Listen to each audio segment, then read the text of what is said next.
ধনী হতে চাইলে ফজরের সুন্নতের পরে একটি দোয়া 100 বার পড়ুন, আল্লাহ পাক রব্বুল আলামিন আপনাকে হালাল ভাবে ধনী বানিয়ে দিবেন। এটা নবীজি সাল্লাল্লাহু আলাইহি ওয়াসাল্লাম নিজে জানিয়ে দিয়েছেন। মুসনাদে আহমদের হাদিস, তাবরানী শরীফের হাদিস, নবীজি সাল্লাল্লাহু আলাইহি ওয়াসাল্লাম জানিয়ে দিয়েছেন চমৎকার একটি ছোট্ট দোয়া, ছোট্ট একটি বাক্য। নবীজি সাল্লাল্লাহু আলাইহি ওয়াসাল্লাম বলেছেন, এই সময় যদি এই বাক্যটা 100 বার পড়া হয়, আল্লাহ পাক রব্বুল আলামিন তাকে হালাল ভাবে ধনী বানিয়ে দিবেন। দোয়াটি করবেন কখন? ফজরের নামাজের সময়, 2 রাকাত সুন্নতের পরে, ফরজের আগে। মনে রাখবেন, আজানের পরে, একামতের আগে এই সময়টা আমরা অনেকেই মসজিদে গিয়ে চুপচাপ করে বসে থাকি। আপনি এই সময় আল্লাহর কাছে দোয়া করবেন। তো এই সময় দোয়া করলে আল্লাহ তাআলা সেই দোয়াটা কবুল করে নেন। আর দুআউ লা ইউরাদ্দু বাইনাল আযানি ওয়াল ইকামা, তিরমিজি শরীফের হাদিস, আবু দাউদ শরীফের হাদিস।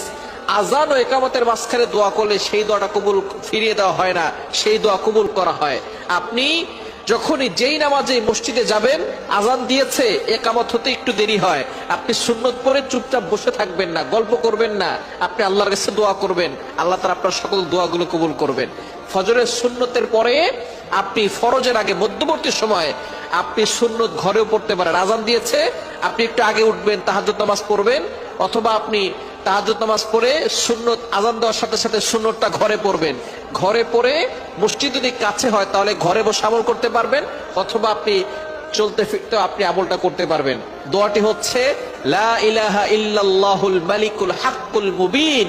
এই দোয়াটা যদি আপনি পড়তে পারেন, আল্লাহ তাআলা আপনার দারিদ্রতা দূর করবেন, অভাব দূর করবেন, রিজিকে আল্লাহ তাআলা প্রশস্ততা দিবেন, এবং আল্লাহ পাক রব্বুল আলামিন হালাল ভাবে আপনাকে সম্পদশালী বানাবেন। লা ইলাহা ইল্লাল্লাহুল মালিকুল হাক্কুল মুবিন।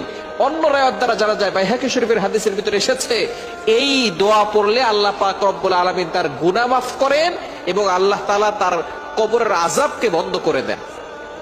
কবর আযাব মাফ হয়ে যাবে। লা ইলাহা ইল্লাল্লাহুল মালিকুল হাক্কুল মুবিন, কবর আযাব বন্ধ হবে। এটা বাইহাকী শরীফের ভিতরে এসেছে। আর এই দোয়ার মাধ্যমে সম্পদ বৃদ্ধি হবে, অভাব দূর হবে। এটা মুসনাদে আহমদের হাদিস এবং তাবরানী শরীফের ভিতরে এসেছে। সুতরাং আপনি আমলটি করতে পারেন ফজরের নামাজের সময়, 2 রাকাত সুন্নতের পরে, ফরজের আগে, মধ্যবর্তী সময়ে 100 বার পড়বেন লা ইলাহা ইল্লাল্লাহুল মালিকুল হাক্কুল মুবিন। 100 বার পরে আল্লাহর কাছে দোয়া করবেন, দেখবেন আল্লাহ তাআলা আপনার সকল চাওয়া পাওয়াগুলো কবুল করবেন, মনের আশাগুলো কবুল করবেন, নেক যত আশা আছে সকল আশাগুলো আল্লাহ তাআলা কবুল করে নেবেন। সুতরাং আল্লাহ তাআলা আমাদের সকলকে এই আমলটি করার তৌফিক দান করেন।